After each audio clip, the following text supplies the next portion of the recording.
You ready? Yeah. Okay, come on up.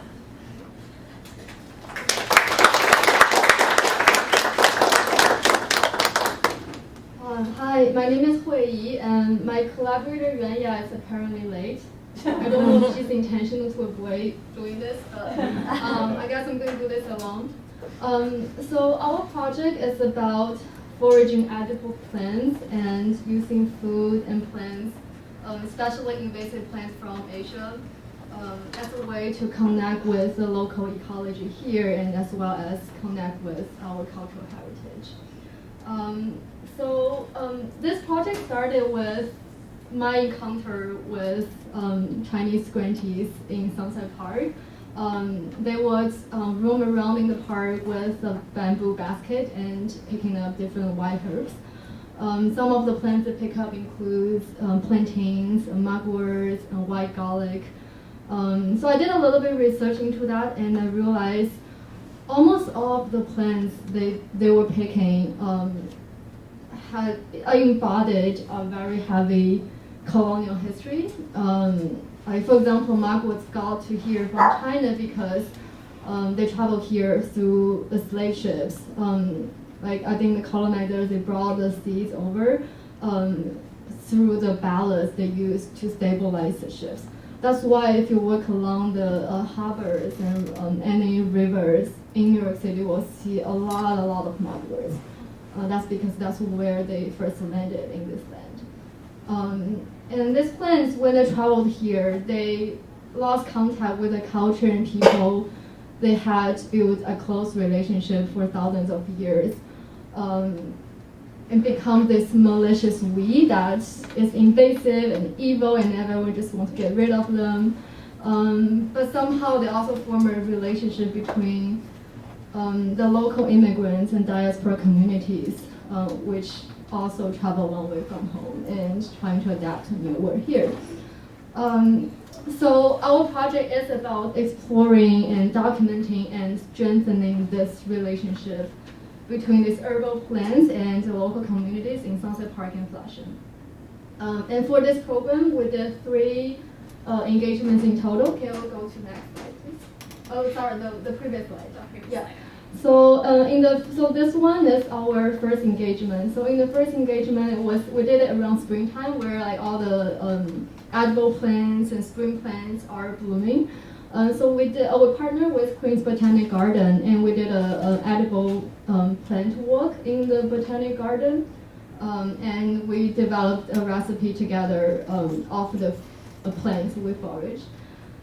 So in this picture, you can see one of the participants is trying to dig up burdock, which is also a very invasive plant from Asia, but it's also very I would say very expensive food that you can buy in like Japanese grocery store. And the second engagement, we did it on the Dragon Boat Festival. So for this engagement, we also partnered with Botanical Garden in Queens. And we foraged 12 different kinds of fresh leaves from either from the Botanical Garden or from the streets. Some of the plants are naturalized plants from China, and some of them are actually native plants here that we think can be adapted to make this traditional food. So I think part of the workshop is about thinking about and exploring ways to adapt local materials and local plants to old tradition. And we did a third engagement, which is now showing here, but it's like a continuation of that Dragon Boat Festival. And we did it in Sunset Park, in Bush Terminal Park. And we did a similar plant walk focusing on mugwort, which is traditionally plants that Chinese people use on Dragon Boat Festival. And everyone would forage a bunch of mugwort and made a mugwort bundle for Dragon Boat Festival, and we also made a small fragrance patch with it. So for all the engagements, we had very multi-generational and people from all ages and ethnicities, kids and grandmas, which which we're really grateful for. And because of the diversity of the group, like during the workshops, people will start to share their own cultural knowledge about specific ingredients and plants that I don't even know about, because a lot of my knowledge is from like Chinese culture. And I actually learned so much from these workshops, like how people with Italian heritage and people with like African heritage use the same plants in a very similar way, actually. And it's also kind of shows that how like people would develop very similar practice in relationship with plants when we are actually building relationship with plants that's native to our lands. Yeah, so I think that's all, and I'm very grateful for this opportunity to doing all those, and I really learned a lot from it. So thank you all. Next up is Claire.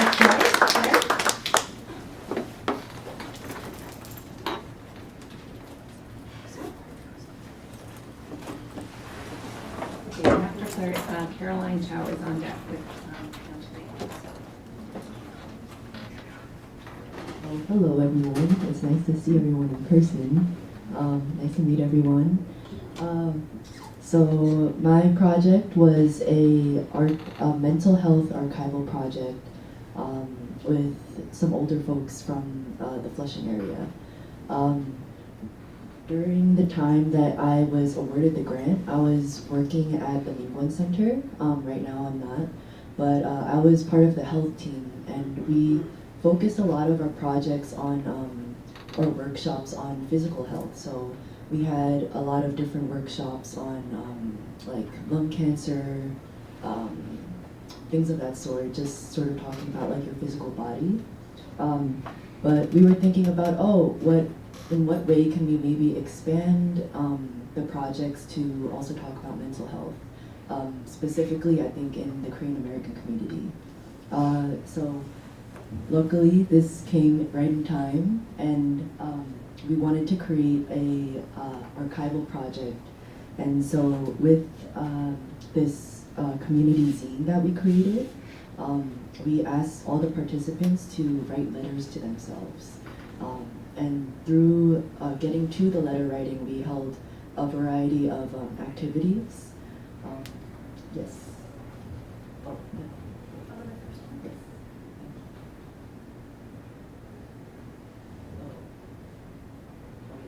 Sorry. And so this is one of the activities that we held with our participants. This one was like a word gallery. We wanted to have different categories that related to just talking about how they felt. Just there wasn't any specific there wasn't any specific theme in mind. We wanted the participants to be able just to dive into sharing their stories relating to Flushing, just relating to their own life coming to the States, and in the hopes of just being able to archive their stories for us to read in the future, and for them to remember where they were in this present moment. And we also had a broadcasting media group also help us with recording the sessions as well. We held 3 sessions in total. We're able to all get to know each other during those 3 sessions, have lunch together. And so it was really nice to be able to just, I guess, create a comfortable space with one another so that we felt, we did feel inclined, but also encouraged to get to know each other, and that, yeah, we're here to understand where we're coming from and not to be from a place of shame of where we are right now. And so this is sort of some of the spreads of our participants. We asked them to write the letters, and the letters would be written either to themselves, their future self, Flushing, a loved one, and I wish I had the physical one to show to you today, but that will be coming out soon. And we also have a audio recording series that I will be uploading on YouTube soon on Linguan's website or their YouTube channel. And so when that's done, hopefully I can share it with all of y'all as well. But it was a great experience. I think just being able to have a very interactive session with the Flushing, I think the older generation in Flushing. I'm not personally from Flushing myself, but I think being able to see how we're able to interact with an art project that a lot of them also felt initially a little on the fence about, that, oh, they're not an artist, they can't write. But being able to open up this space for them and showcase their work in an archival process was, yeah, it's very meaningful, and I'm really happy to have created this project together. Thank you. Thank you. Okay, so Caroline, Sarah, and then after Caroline will be Wesley. Oh, no, sorry. So we're gonna, after you, and then. Maybe feel free to grab one and pass it around. Yeah, we can pass it around. Hello everyone, my name is Sally. These are my collaborators, Caro and Anjali, and we are the Roots of Renewal team. So Roots of Renewal was a 5-week biodesign internship program for AAPI youth based in Sunset Park, Brooklyn. The goal was to empower youth with a blend of sustainability practices, science, and art education, all through the lens of mycelium, yes, which is the root network of mushroom. We do have some samples here that we could show you and also pass around. And just to go over, we do have some more examples. You can read more about it in the zine too. That is kind of more of an archive that has some of the field journal excerpts from the students and also the photos from our event. So we had 5 engagements in totals, starting with week 1, that was based at GenSpace, which is the world's first community biology lab that is also located in Sunset Park. And it is here where we started with electron fungi. We learned about aseptic lab techniques.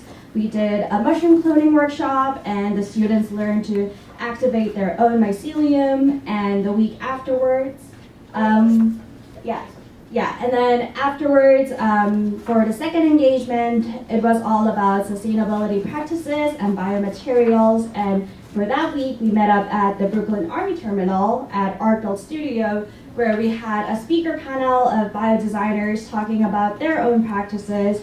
And the students also got to brainstorm and build their own mycelium sculptures.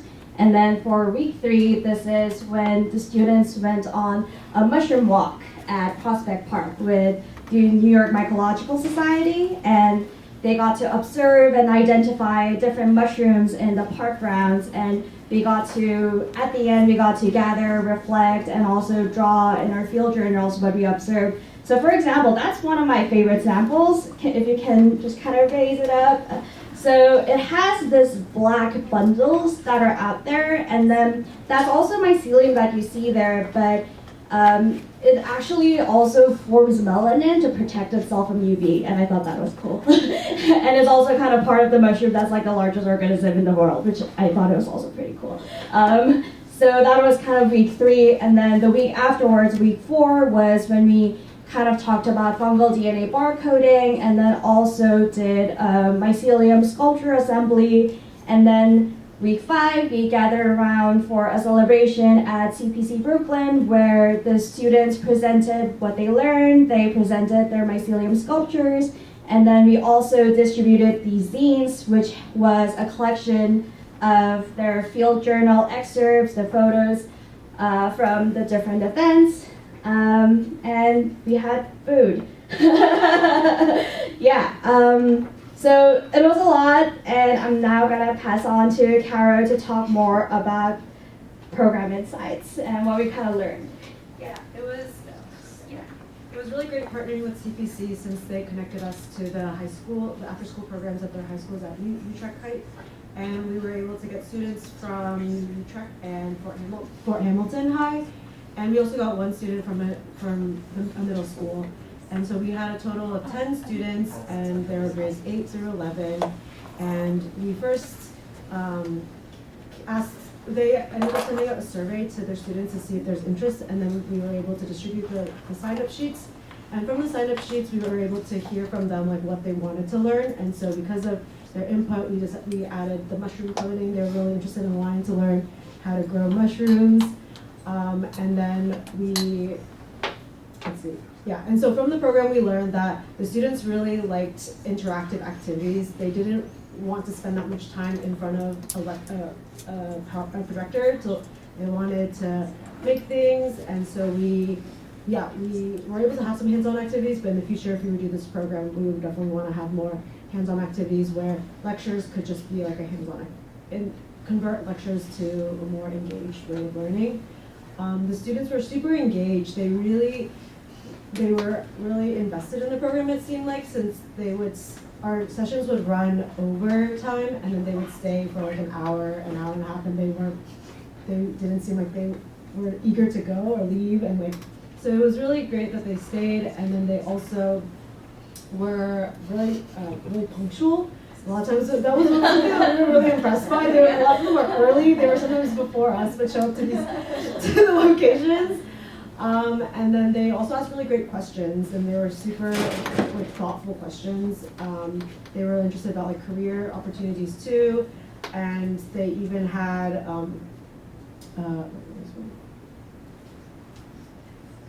there was also minimal phone use, so we were really happy about that. And even with the mushroom walk, they were like, once we were done, like they were still looking at the ground, trying to find things, and so it was really cool how they were able to like shift or see different things from a new perspective, through the mycological perspective. And one thing that we hope to improve on is to have more accountability when it came to the written output, because with the field journals, they were able to write stuff, and it was great, but then we noticed with some prompts, there was just like nothing. They just like didn't answer any of them. And so that was something, and it also helps, I think, to have more concrete prompts, since we added some more like abstract things, or like things about like community that was a little more vague, I guess, or not vague, but like more abstract and speculative imaginations. And if it was more concrete, they were more able to write and talk about that. And I guess just to wrap things up, as implementers, I think the thing that struck us the most was the genuine curiosity of these students. A lot of them, this was the first time that they actually went to a lab, or this was their first time also dealing with biodesign, or trying to figure out how science and art could meld together. And since a lot of them had college in mind, this was really a great way to connect them to resources, especially resources that are around their immediate community. Like, we made it a deliberate choice that we will go to Gen Space, which is also at Sunset Park, and we'll go to Prospect Park, and we'll make use of Art Built Studio, which is really just areas that are supposed to be accessible to them, but might not have been known to them at the moment. And yeah, like Sally and Caro mentioned, this is really all about empowering youth. So we were really just happy that we were able to bring them together and introduce them to the larger community. And I think we also have to really thank A4. A4 did like a huge solid for us, not just funding this, but also connecting us to CPC. So we definitely would not have been able to do this without A4's help, without everyone's help, without the whole community pitching in. So thank you, everyone.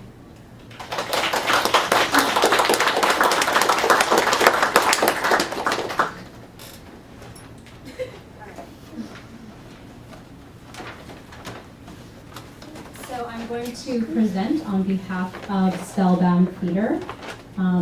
Jody cannot be here today, but I can just read from their final report. So they put together a free pop-up show called Stand Clear of the Closing Doors, Please. It's also an art activity for very young people at University Settlement, primarily, and more about the play. It's a one-of-a-kind storytelling performance that follows a lost toy, Cat Bear as they travel through the tunnels of New York City on 6 different subway lines, looking for their owner. Each train has its own story, and Cat Bear experiences all the sights and sounds of New York City before landing home again. So these couple family, I think it was 1 or 2 family days that they hosted, are for the whole family to play, create, and explore through a variety of art forms. They're open to the public. And yeah, they had a great time. They engaged 32 people. And I should also mention that the funding allowed allowed Spellbound Theater the time to translate the play from English to Mandarin for Mandarin-speaking children and families.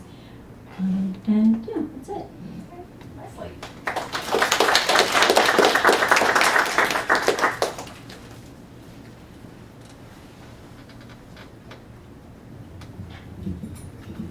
Hello everyone, my name is Wesley Han, and my caffeine is wore off, so I'm kind of tired.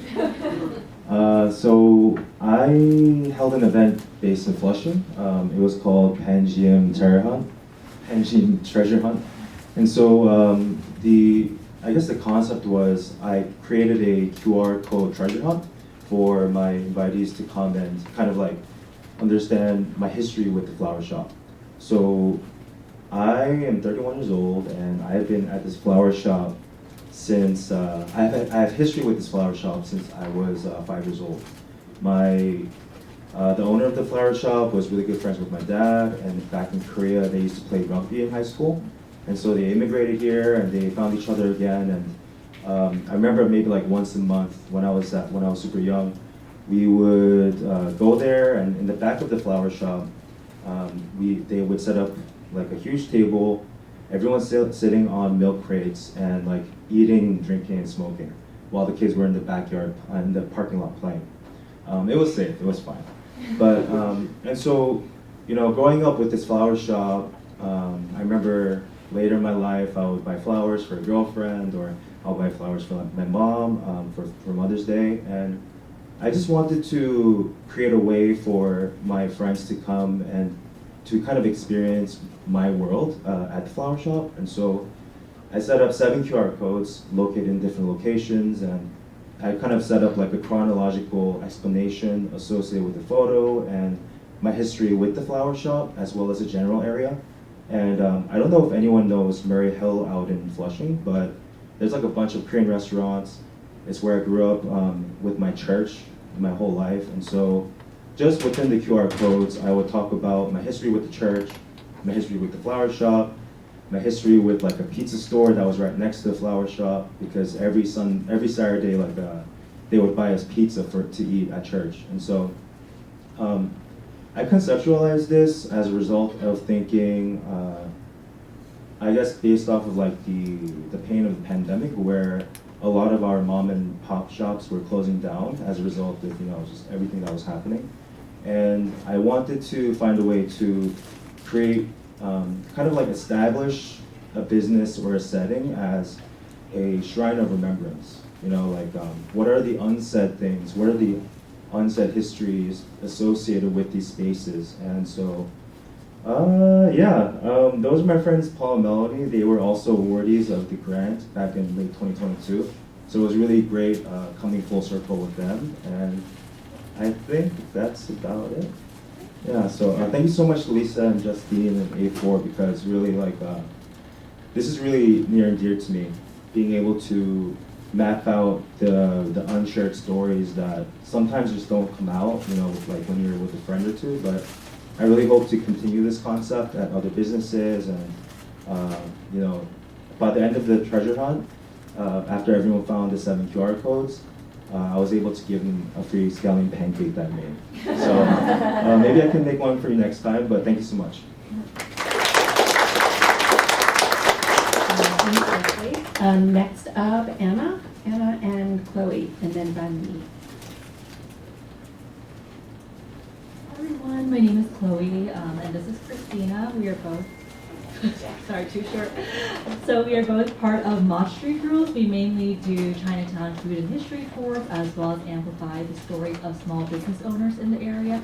And earlier this year, we had the idea to start the Gift a Lucky Red Envelope program, which was really an initiative to try to boost back foot traffic in Chinatown during the post-Lunar New Year time period. And so it was a very long process. Even prior to receiving the funding from A4, we reached out to small businesses in the area. For example, I'm sure you're familiar with some of them, like Pink Lady Cheese Tart, KK Discount Store, Mei Lai Wa Bakery. So both old and new businesses, ranging from eateries to cafes, bakeries, even grocery stores. And we worked with these merchants closely to figure out what items or products they really want to promote to customers that purchase a red envelope as part of the program. So far we actually had 22 small businesses decide to participate in our inaugural program, and till this date we've sold 277 envelopes thus far, raising a total of over $9,000 for the Chinatown community. And so I think so far it's been pretty well received by both the small business owners as well as recipients of the Lucky Red Envelope program. For the small business owners, they really enjoy being able to market their products to new customers, generate an additional revenue stream. And for the recipients of these Lucky Red Envelopes, they really enjoy being able to not only support small businesses in Chinatown community, but also discover new products and new eateries to support. So as part of this program, we were able to launch a total of 3 in-person engagements at both Spongy's Cafe and Art Bean Coffee Roasters. These are both businesses that participate in our program. Art Bean, their signature product was the ube latte, and Spongy's Cafe, it was their original sponge cake. So we hosted these pop-up events at both Art Bean and Spongy's to not only draw foot traffic to their small businesses, but also to promote our Red Envelope program. And these in-person engagements allowed us to share what we learned from our program, how we are benefiting the Chinatown community, as well as engage with local community members, as well as the small business owners. So I'll let Christina show you our Red Envelope. So we worked with Sun Chinatown Love to design these red envelopes. So, and inside the red envelopes come with the vouchers for the items. So when someone purchases the envelope, they get these vouchers, and they can go to, for instance, Spongy's Cafe and redeem these vouchers for the item. So basically it's like a prepaid walking food tour, or walking tour, because we have some non-food items as well. We had various categories, like Chloe mentioned. We had an old school red envelope package, new school, and a combination and dessert package as well.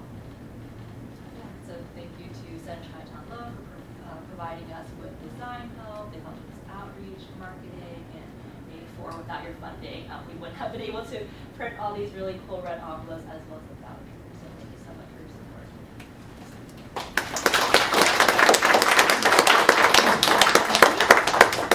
Here? Yes, okay, great. And then after you is Cindy.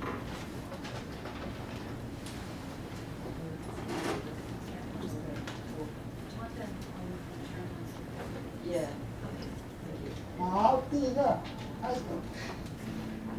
Hi, my name is Ban Yi. So I didn't get to make a website. I did something else. But yeah, I'll explain. So I'm an artist interested in collapsing Chinese mythology and spirituality with personal storytelling. And my original goal was to kind of like, I was really interested in all these spiritual sites around Sunset Park, all these like temples and people practicing in the park. But it turned out to be really ambitious, so I decided to focus on organizing intergenerational workshops around Qigong and Tai Chi, which are 2 main forms of somatic practices very often seen in Sunset Park. And with my collaborator Daria Garina, we talked about the kind of the deeper purpose of the project, which is how do we find belonging as a diasporic person through embodied and spiritual practice? And this kind of like operates under the political context where these practices are oftentimes divorced from their spiritual origins because of the Communist Party and the Cultural Revolution. So how do we as immigrants who are uprooted reconfigure that severed connection in the new setting of Sunset Park? And so the first workshop we did was through CPC Brooklyn, which I see Steve is here. So I was, through Steve, I was introduced to the director of the Older Adult Center, and they helped us set up an internal workshop for a group of about 20 seniors who regularly attended Tai Chi sessions there. So Daria led a series of Qigong exercises and the 6 healing sounds, which is it's a Taoist practice of using sounds to heal negative energy that's stored in the organs in the body and transform them into these colored lights. And so we had the seniors seated around the circle performing the sounds and visualize different colors, the changing seasons, and imagining the body as a landscape. It was really rewarding to witness the seniors listening and practicing. They were like really attentive. And we got feedback that the session gave them a different perspective, kind of especially around the emotional and the mental health aspect of Qigong, which is like more or less like framed as like purely for physical health. So it was like really interesting to kind of talk with them on that. And then after that, we wanted to organize another session that's geared towards younger folks, like outside in Sunset Park. And I wanted to find a Tai Chi instructor, and so like I had to like step outside my comfort zone and approach this like this guy, like teacher Shu. Like he was kind of like, his form was so good that it was intimidating. But like eventually, as I struck up a conversation and joined in, he was like really friendly and welcoming. So I started practicing with him. And eventually we developed a relationship where I felt comfortable enough to ask him to lead a session. And so that's like what you see on screen here. It was attended by about 18 people. And teacher Shu, he taught the 8 brocades, so that's like a form of Qigong warm-up exercise that's mandatory for people practicing Tai Chi. And it was a really heartwarming and wholesome sight to kind of like see a Chinese uncle teach a bunch of POC, queer and trans students in the neighborhood, and we had like people stop and take photos of us because it was like such a rare sight. And we received really positive feedback from like participants where like, you know, there was a performance artist from Thailand, and he was telling me how like he received all these performance training but never had felt connected to kind of like his like Asian heritage, and so was just really glad to take part. And teacher Shu, like he was really I kept trying to like pay him, but then he was like, he's just really happy to do this. So based on that feedback, it's definitely something we want to continue doing in the future. Yeah, this project has taught me to kind of like to start small, explore, and then receive the energy and let that energy from folks to shape the project. Yeah, thank you. Cindy here? Cindy? Oh. She comes with group. Oh, okay. Hi, my name is Cindy. My name is Francisca. And Ryan. And we're members of Art Against Displacement, a collective of artists and art workers. based in Chinatown and the Lower East Side that works in solidarity with grassroots organizations against the displacement of long-term residents and businesses. Firstly, we would like to thank A4 for moving the location of this chair out on such short notice. As some of you know, it was originally going to be held at CPC 1, the new $20.2 million headquarters of the Chinese American Planning Council, or CPC.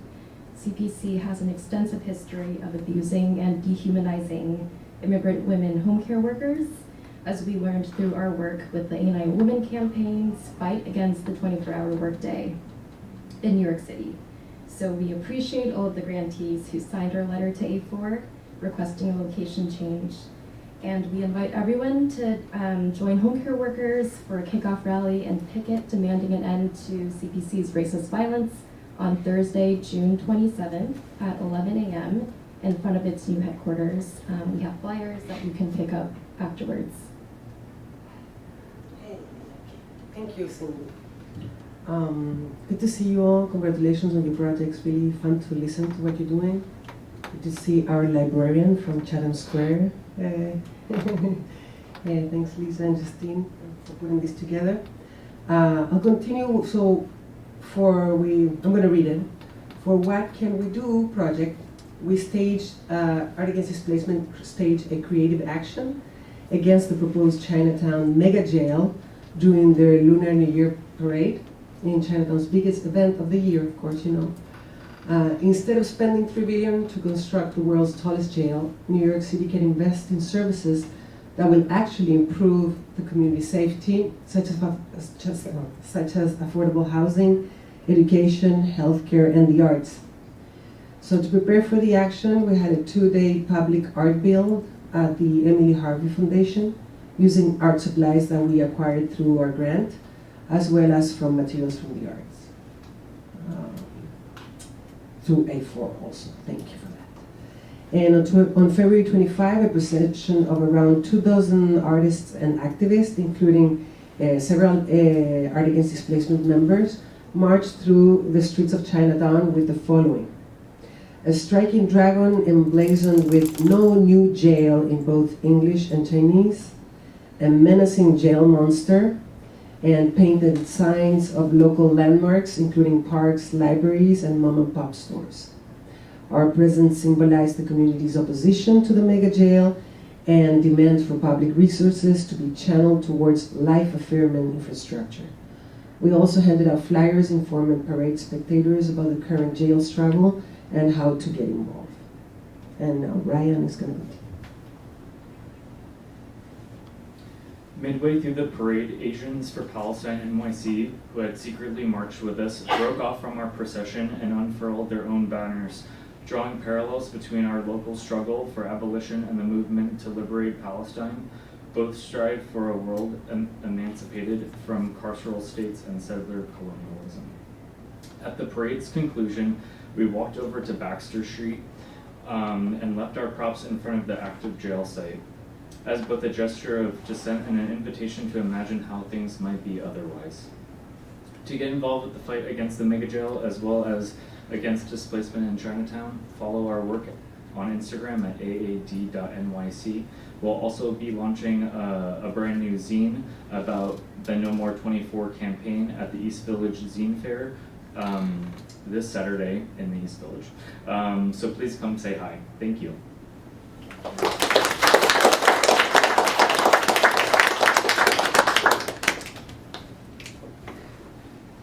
My name is Linda Kuo, and I am a grantee for the Asian American Arts Alliance What Can We Do Now project.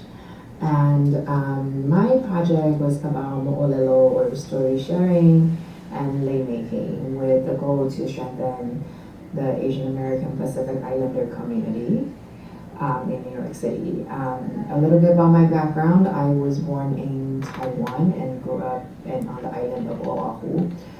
So I grew up dancing and learning about the hula and making lei. And lei making for me is a way to learn about our environments through gathering of the materials, working with each other, as lei-making sometimes requires partner work. And I also collaborated in this project. I collaborated with the Asian Defense Alliance and for a self-defense workshop. So we had a total of 3 workshops.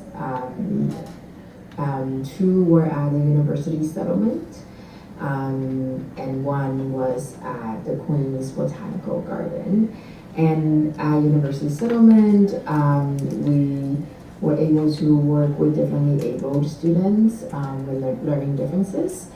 And also it was a very intergenerational approach because a lot of the parents and family members were also involved in the program. And I was able to talk to them about lei-making, sharing with them just one lei-making technique, and also the different styles of lei that we can make with that one technique called a halo twist. And so we made lei-ai, which is the lei that goes around your neck. We also made lei-coupe, which are the leis that go around your wrists or your ankles. And at Queens Botanical Garden, I was able to have a longer workshop, and I incorporated and invited the Asian Defense Alliance. So we started off the first hour with a self-defense workshop. And as you can see in the videos and pictures, it was also intergenerational. There were people from different backgrounds, different age groups, and then little kids jumped in to try it out. And a little bit of intro about Asian Defense Alliance was I was actually started by a young gentleman, Marcelo Ligori, who was my student when he was a baby. And then, his mother and I remained friends for a while, and during COVID, during the height of anti-Asian hate, he actually started, he's still a high school student, he started the Asian Defense Alliance, and inviting his black belt friends and his teacher sensei to help teach these volunteer-based classes to the elders and community members in our Asian American community in New York. And then after the first hour, we moved inside for our lei-making workshop. We also made a hero twist lei. And yeah, it was really interesting to just see how people work with partners in making lei, and how they share stories, and how naturally, when we are in a space that's created for conversation, stories come out, are shared, and people learn more about each other. And yeah, thank you very much, Asian American Arts Alliance, for the funding and for allowing me to do the work and pairing me up with your community partners. Thank you.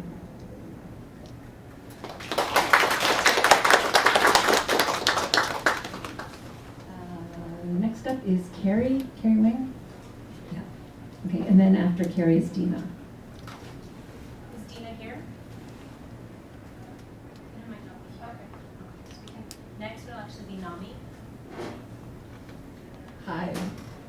Thanks everybody for sharing such beautiful projects. It's been so fun listening to what you did with the grant, and thanks A4 for the wonderful opportunity. My name is Carrie Wong. I am an artist and educator. I use my work as a way to reimagine the role of technology in our lives and in the society we live in.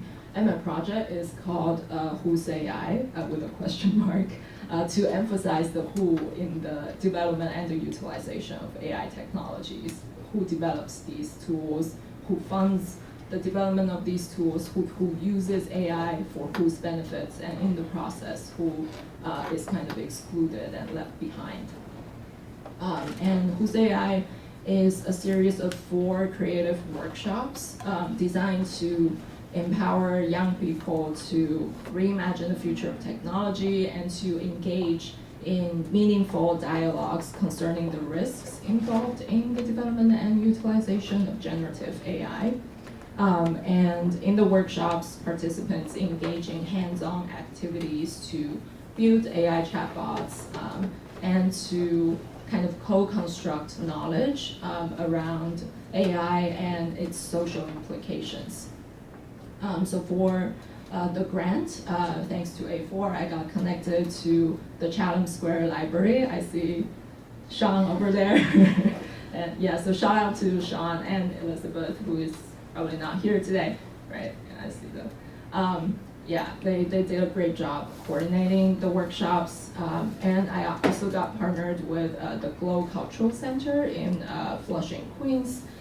So I ran all 4 workshops over the course of 2 months at the Chatham Square Library, and I ran 1 workshop at the Glow Cultural Center as well.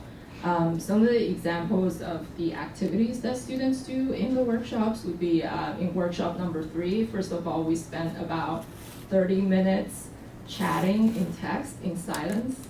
And then we use that chat history generated from the 30-minute chat to create chatbots and use this as an opportunity to talk about the relationship between data and AI, and also talk about what would be like an equitable way to collect data, right? And to make something, and what would it be like if you get consent first? I'm going to collect your data now, and I'm going to make it into a bot.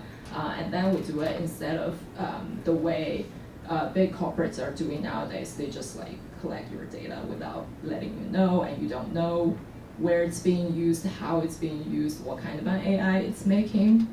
So that's one of the examples. Hi. And in the 4th workshop, which is the one that I did, yeah, this one at the Glow Cultural Center, we wrote an ethical AI manifesto together, and we trained a collective AI voice to read that manifesto. So we used one of those existing voice cloning platforms out there, and to protect people's privacy, we didn't offer our individual voices to the platform to clone the voice. We read simultaneously into the microphone and created a really weird sounding, actually, collective AI voice to read that ethical manifesto we created in the workshop. So yeah, it's been an amazing experience, and I really learned a lot from the participants. I hope they left the workshops feeling a little bit more confident and equipped to join critical dialogues concerning generative AI, how and where it should be used. And yeah, and these very interactive activities also allowed me to connect with the participants on a human-to-human level, creating this bridge between these big issues that we're concerned with and our individual thoughts, feelings, and hopes and worries about AI and about the society in general. So yeah, I will definitely keep in touch with the organizations that I've partnered up with and with A4 as well, and I will make sure to keep inviting past participants to any future events related to the project. So yeah, thank you.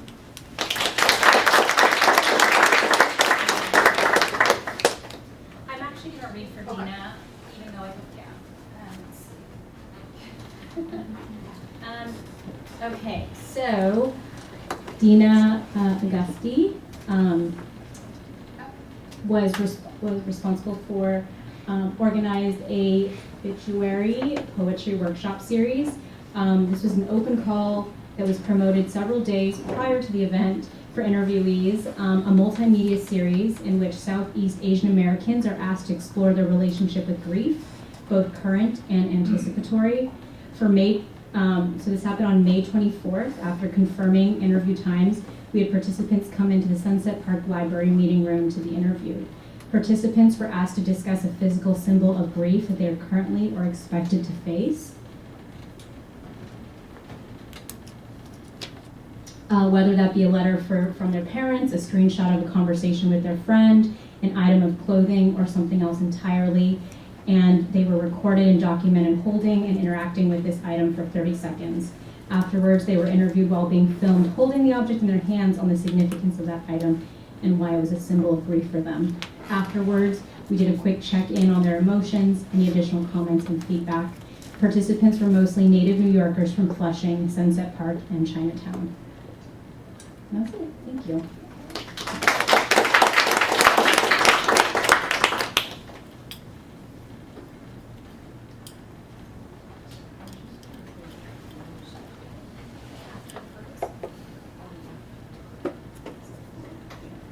Good evening, everyone. Thank you for this space to share about my thanks project, Moving Through Transitions.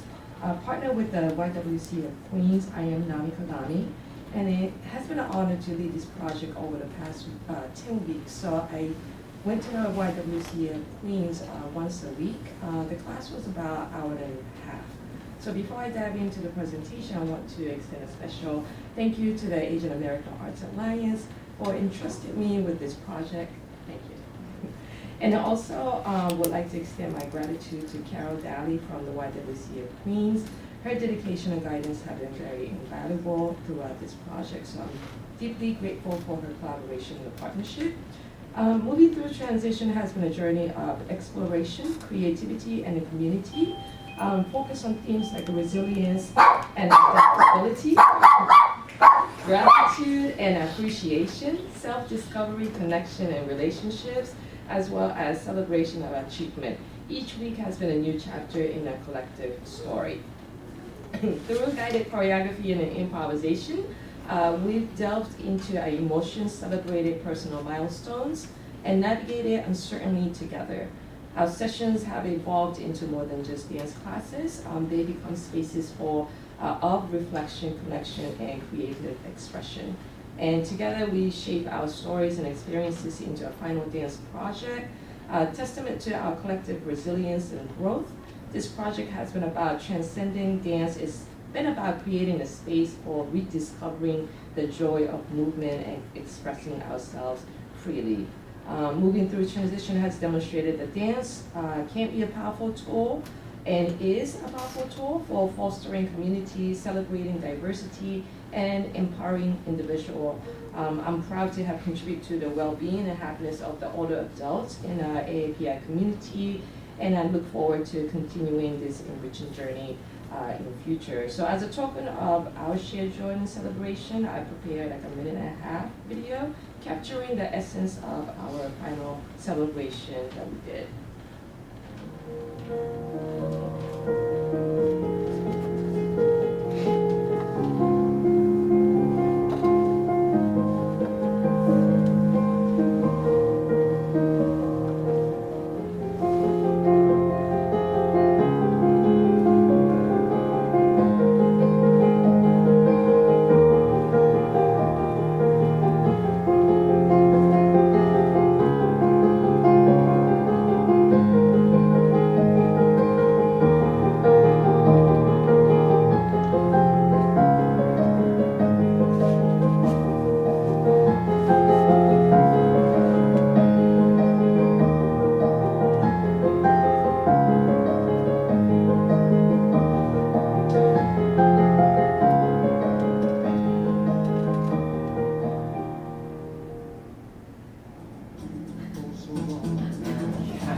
They really had a good time, and then like I said, it was both a combination of choreography, them learning a choreography, as well as them exploring how they can create some shapes and a movement according to how they felt.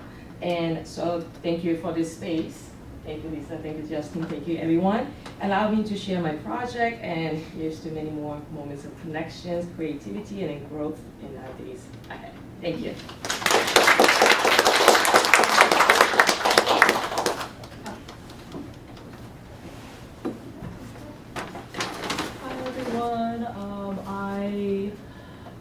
With this grant, I ran a ceramics workshop in Chinatown with Chinese American Arts Alliance, or Gallery 456.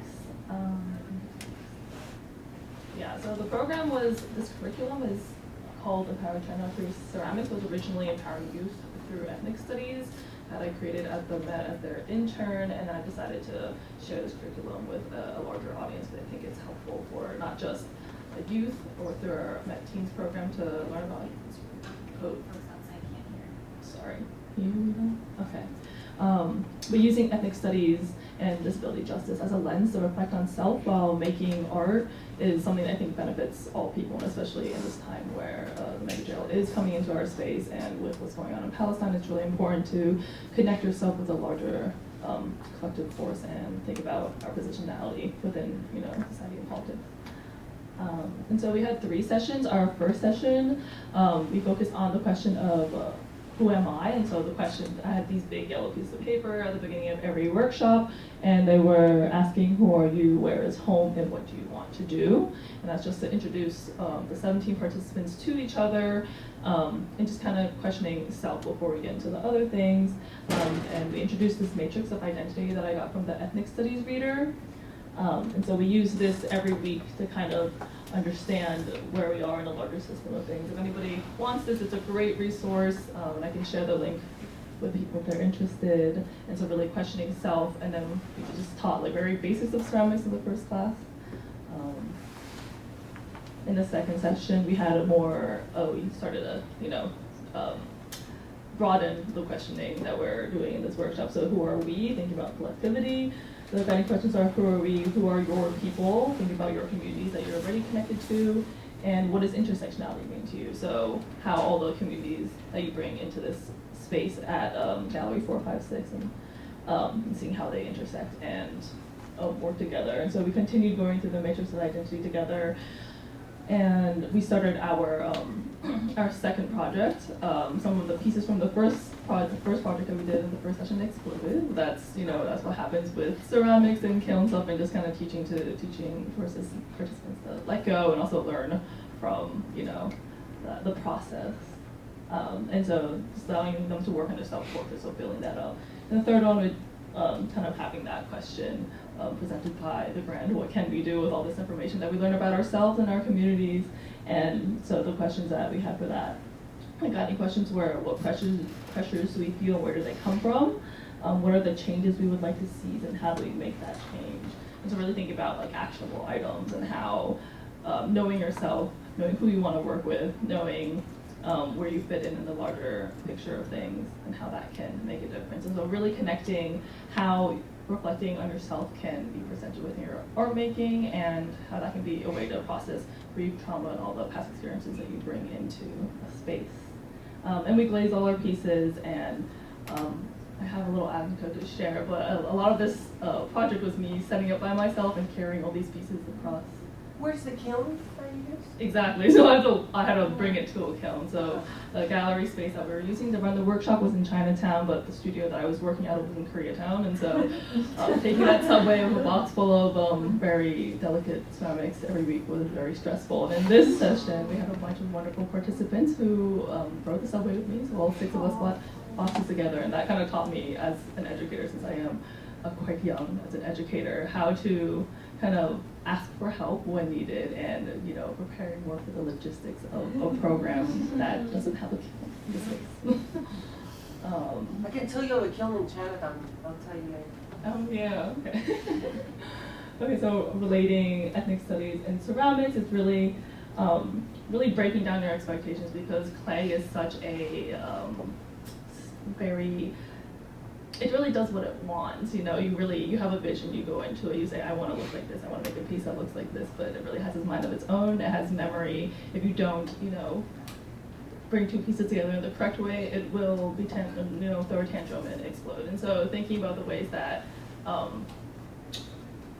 trying to process this amorphous self into something that is so unpredictable, it's a whole process in itself. And even with the kiln, that's a whole transformative process, and there are so many pressures that go when it goes up to like 2,000 degrees and gets held there for 22 hours, and all the changes that can happen through that. And some of them are really great, and glaze always comes out a color that you don't expect, and some things can be, less exciting, I guess. Yeah. so we had 17 participants. A few of them were, Chinatown or Queens. They grew up in native New Yorkers, and a lot of them were just people who had worked in Chinatown at like Pearl River Mart and the health testing center. What is it? Yeah, exactly. Yeah, and so all these cultural workers who have a relationship to Chinatown, taking the time to reflect on how their work can, the space that they're taking up and how they can really radicalize that. And I think it's very funny because I think I was one of the younger people who I taught most of our participants between the ages of 23 and 40, and I'm 23. So I think learning a lot from the people around me was really lovely. A lot of people came in with their past experiences and were willing to share and be vulnerable, since it is, asking questions of who am I and who are we are really intense questions, and so really holding that very caring space for each other. Yeah, and it was interesting. A lot of participants would go to Geisha Tao night right after, and so it's finding friends and community that way as well. Yeah, and so these are just other pictures. Yeah, my mom came for one of the sessions, and so she took a lot of these pictures, which is lovely. Yeah.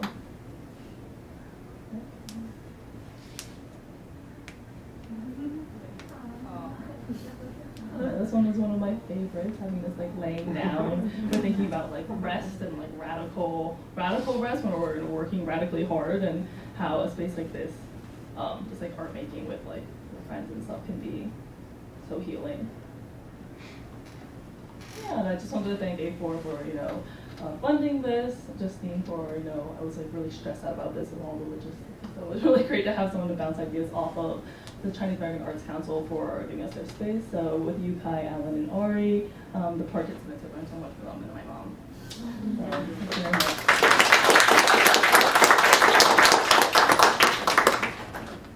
Still up here? Yeah. Oh, great. Do you want to cue me, or do you want to introduce yourself? Sure, I can just say next. Okay, so I'm Philip. I am an architect. I guess as an architect, I think about space and aesthetics. So with the grant, I did 3 walking tours of Chinatown, each with different route and different theme. The first was called Shared Spaces. Second is Sign Language, and the third is My Chinese American Architect, based off of this Louis Kahn documentary. Yeah, next slide. So the first one was just about these spaces in Chinatown, and so I invited some people I know and some people I'm connected to talk about their spaces in Chinatown. This is Chen at Pearl River Mart. It's a Latitude Gallery. This is my high school friend who's like a manager of Deluxe Food Mart in Chinatown. And this is Sean, I think he's outside. And then Michael Cohen at City Group. So all these spaces have different relationships to Chinatown and the community, and so yeah, it was great just to hear from all of them. Next, please. The second tour was kind of separate and different, and this was just me going through some spaces in Chinatown, looking at aesthetics and their meanings.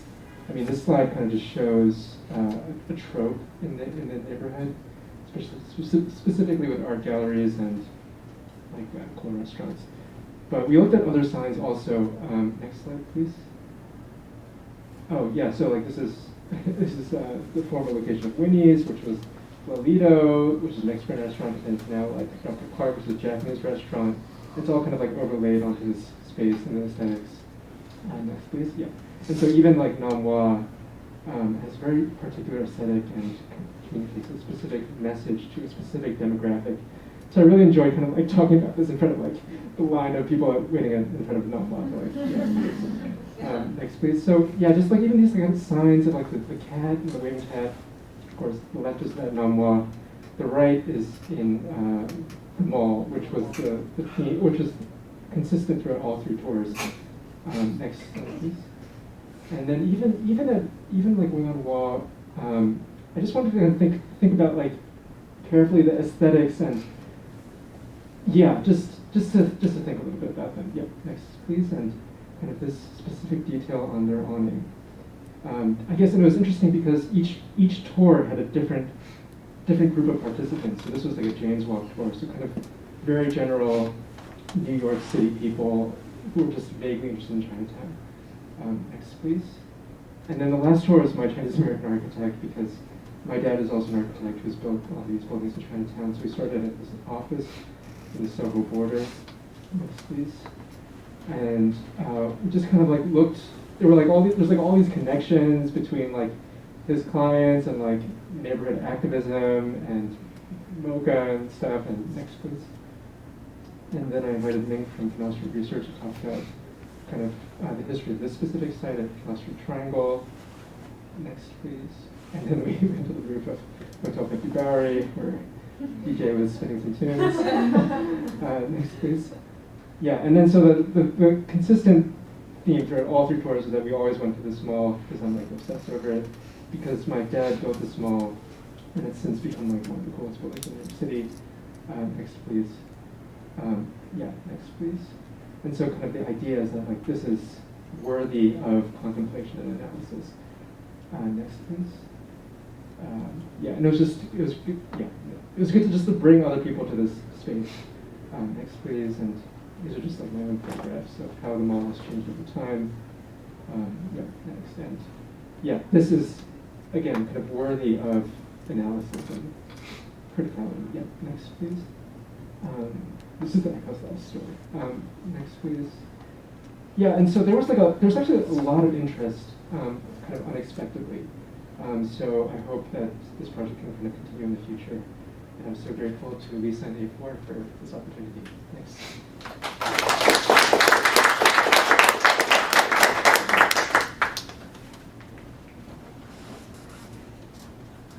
Hi everyone. My name is River. I use he, him pronouns. I am a poet, healing arts practitioner, and educator out in the world. I'm not able to join tonight because I am at an award ceremony happening at the same time, but I wanted to make sure to send this in to share more about my project, and I hope that we can all connect outside of tonight, out in the world. So with the grant, I was able to proudly host We Are Multitudes, which was an interdisciplinary reading and community gathering space that centered trans Asian diasporic writers. We had a gathering in Chatham Square Library in Chinatown, and the 4 featured readers for the night were Ejin, Timinsa, Kay Wulandai Barrett, and Zain Judhakar. And it was a really beautiful evening. Most of the folks who gathered in this space were also queer and trans people of the global majority.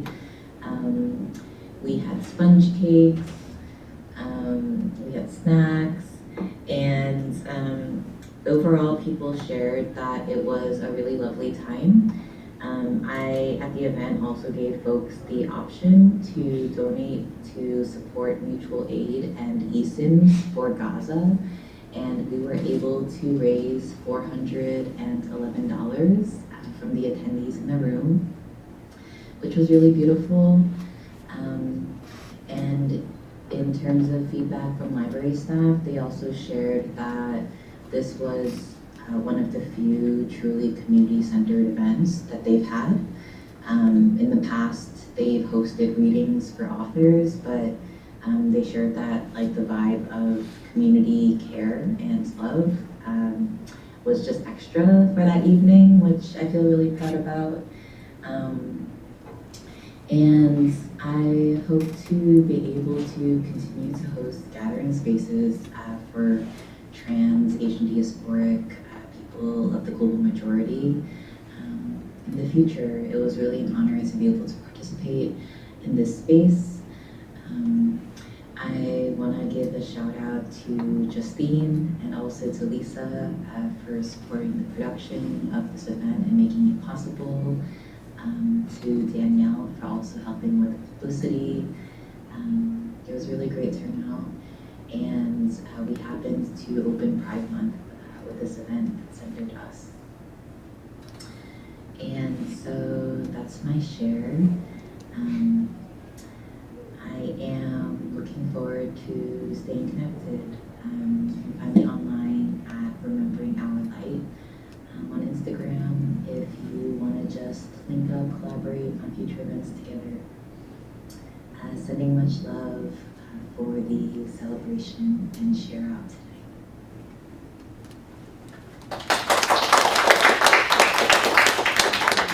Next is Tian. Great. And then Mohan.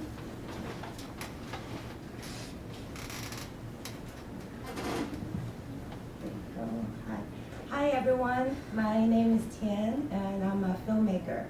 So first of all, I want to say a big thank you to A4 and What Can We Do program to give me this opportunity to create and engage with this very specific community that's portrayed in my project, Under the Bridge.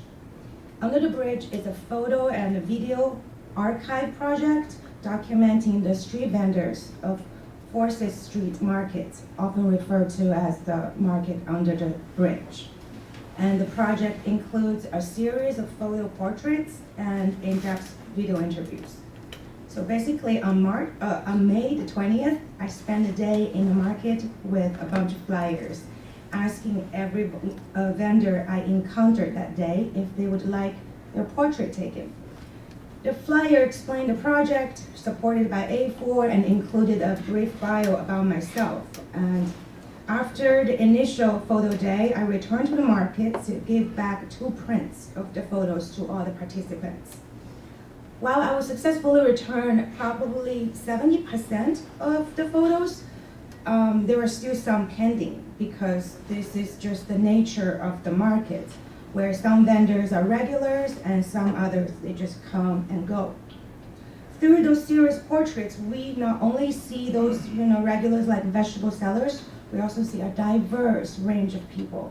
To my surprise, I learned that the market has grown significantly in its size after COVID, attracting various vendors. For example, I have this young woman who drives from Flushing to the Manhattan Chinatown to sell pajamas. I have this disabled young man we just saw, he is selling belts, and for him, this is kind of like an entrepreneurship in a way. And I also run into homeless individuals. They are selling collected items from the street for $1 or $2. So it's truly a kind of like a free market that anyone can just come and go, and each day it shows you in a different way. And in addition to those portraits, I also conducted interviews with some of the vendors. I was taking an ethnography kind of influenced approach because we asked open-ended questions to explore the connection between those vendors' personal life experience to the kind of business that they run in the markets. Okay, that might sound a bit tricky, so I'm gonna give you 2 examples.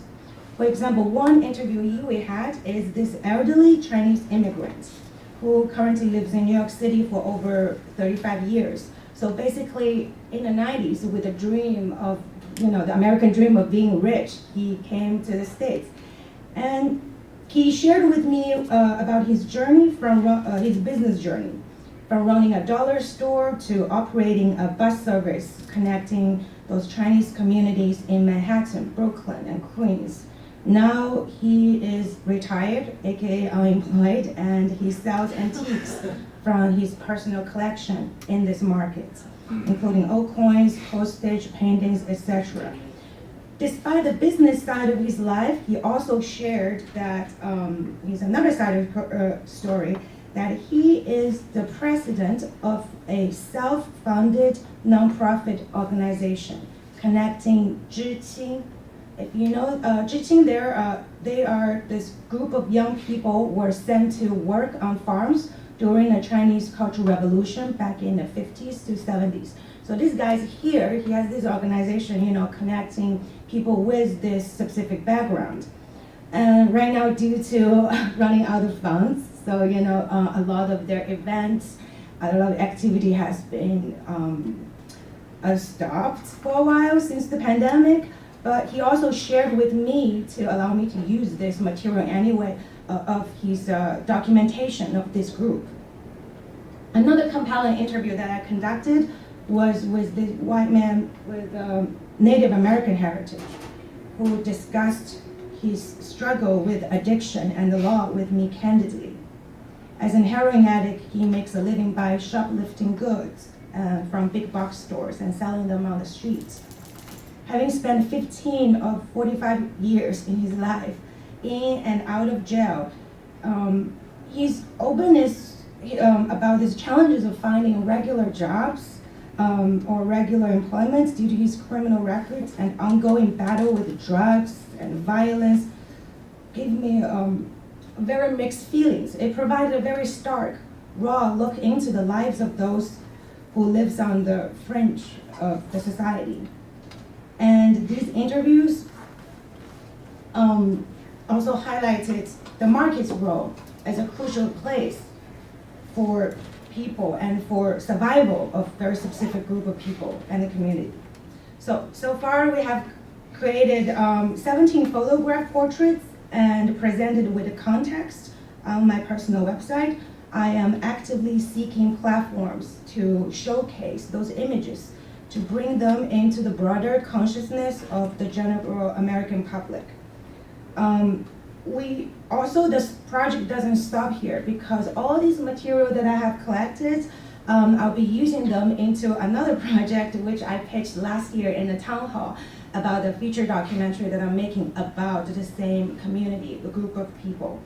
So Under the Bridge can stand on its own as a project, will also live in a broader narrative. So this project is like burying a time capsule in the modern day and capturing a snapshot of specific group of people in a specific place. And the specificity is compelling to me because it offers an ethnographic look into a community that consists of immigrants, service immigrants, and is seen by an immigrant like myself. And lastly, I'd say two special thank yous. One to the Chinatown, Chatham Square Chinatown Library.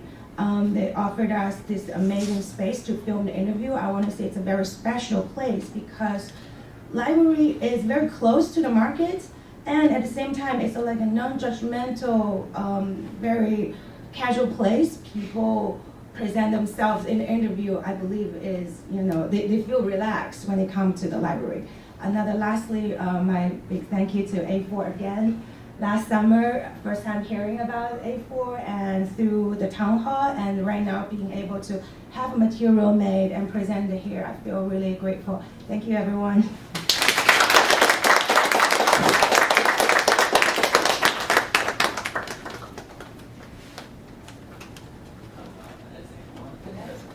That's a list. Oh, I'm sorry. May I? May I? May I? Yeah? Okay, great. Oh. No, wait.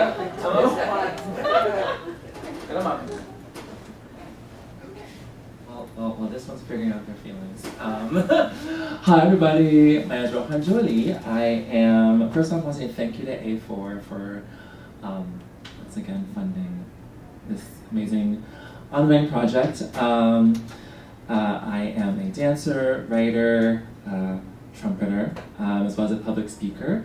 I am also the founder of a little thing called the Blasian March. We started in 2020 as an organization to build Black Asian solidarity through education around parallel experiences with colonial state violence, white supremacy, as well as mutual celebration through the arts and culture. Ever since our founding in 2020, we have organized in New Haven, Los Angeles, Chicago, Sacramento, and in 2022, we started this program called the Blasian March Book Fair, where essentially we give out free books from Black, Asian, and Blasian identifying writers as a way to build solidarity through sharing stories, because some of our communities don't know anything about each other. We also include Indigenous literature, since we are on stolen land. And also, this has been so far an annual program in Chinatown, but we also have children's pop-up book fairs where we have the free books as well as coloring pages of Black and Asian civil rights figures. We also had a lovely pre-marketing children's pop-up book fair event with our friends over at the Chatham Library. Hi, Christy and Sean.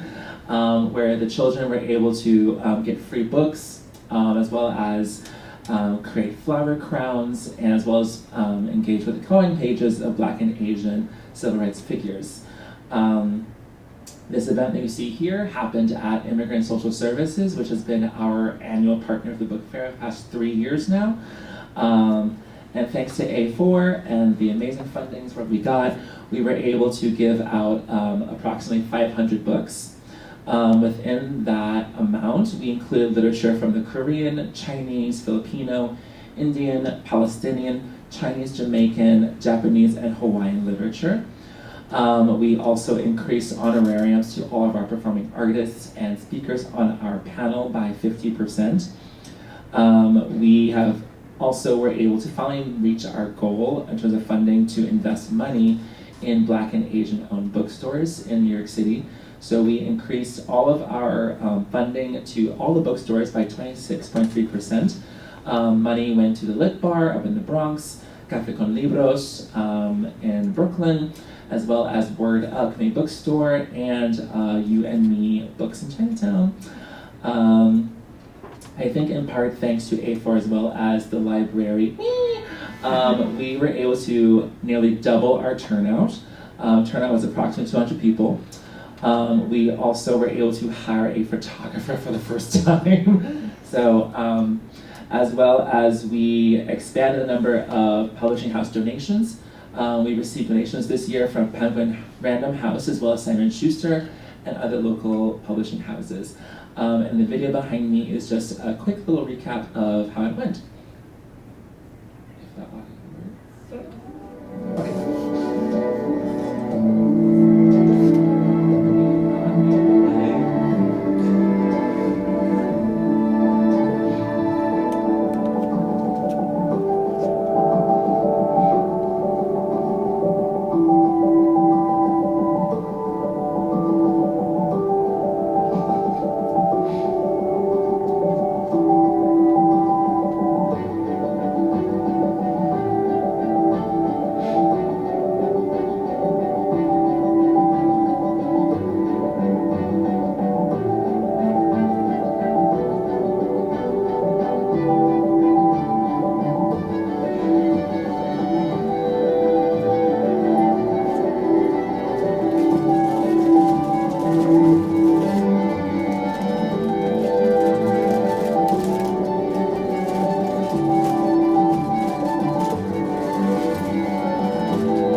This program is once again ongoing. Thanks to A4 support as well as the library, this caught wind in the South. So we are mobilizing September 14th in Orlando to provide a book fair down there with a specific focus on banned books in Orange County, since nearly 700 books are banned there, including several Asian American books around queerness, body positivity, Asian literature that handles racism. We are also collaborating on the West Coast with an indigenous collective to launch a Palestinian library. We'll be focusing on Afro-Palestinian literature. As shameless plug, sorry, I'm almost done. We actually have an event coming up next Saturday, which is our annual Blasian Pride event, 2 p.m. at Cabin Plaza on the 22nd. It's Juneteenth themed. We'll be celebrating Black, Asian, and Blasian community. For more information or to donate, visit blasianmarch.org, ask for the QR code. But yeah, thank you.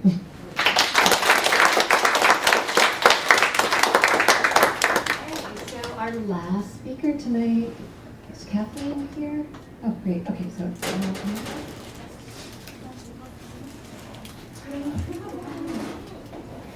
Hey everyone, thank you so much to A4 and for everyone here for sharing your projects. My name is Kathleen. These are my collaborators Julie and River. Our friend Alice couldn't be here today. We held a Chinese poetry translation and zine making workshop in collaboration with the community organization Parent-Child Relationship Association in Sunset Park, specifically for high school age youth. I think in talking about how we wanted to frame this workshop, we spent a lot of time talking about our own relationships to language as diaspora and maybe all the feelings of joy, excitement, grief, shame, and loss that come with that.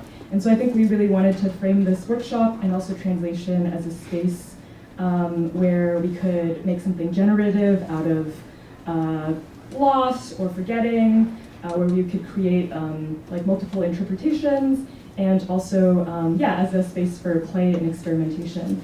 And I will pass it to Julie and River to share about the activities we did or any reflections they have.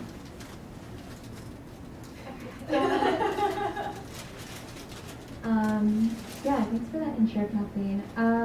It was a 2.5-hour workshop, and we did, I think, mainly 2 activities. First, we did a little bit of an intro to some basic translation theory and different ways of thinking about translation. Then we did a zine making workshop where we instructed folks on how to make these like 8x11 zines. And then on those zines, we did an exercise that we called signal to noise, where we were repeating a poem several times, first in Chinese and then in English, and then people would write on each page like what they could recollect, and then over time, just less and less, more and more got filtered out, and more also got worked. And the point was sort of to show that the process of loss can also be exciting and generative, and even if you don't speak Chinese perfectly or understand it perfectly, you can still create a translation that has something interesting in it. And then we all split into small groups and collectively translated a poem together. Yes, I'll pass it to River. I'll keep this short, but I think, we were really excited about the workshop, and we were really encouraged. We had about 34 teenagers who attended, which the sign up kind of matched who came, which was pretty exciting for us. I don't know, leadership. This one. Okay, cool. Okay. And I think the feedback we got from the participants, I think a lot of them, maybe this was the first time doing any sort of translation work, and I think many of them were expressed a kind of surprise that they could engage with language in a way that wasn't about getting the correct or the most correct word, but actually about trying to put things together, trying to see what creative associations they can make with different characters, and seeing the sort of their gaps or limitations as actually a place of knowledge and a place to create from. So I think it was definitely sort of really wide range of fluencies. I think there were some people who spent most of their life in China and were quite fluent, and some people who actually didn't know Mandarin, and so it was. I think we did a good job with tailoring the activities to make sure that everyone could get something out of the activity. And then at the end, there was food, and we chatted with the teenagers, and then we also, I think, gave them a certificate from the CUNY social practice certificate, CUNY School of Social Practice for Julie, and also a $20 gift card to UNY Bucks. I think it was encouraging, and I think we're hoping to do sort of more translation, sort of create more pieces centered around translation in a kind of casual and experimental way.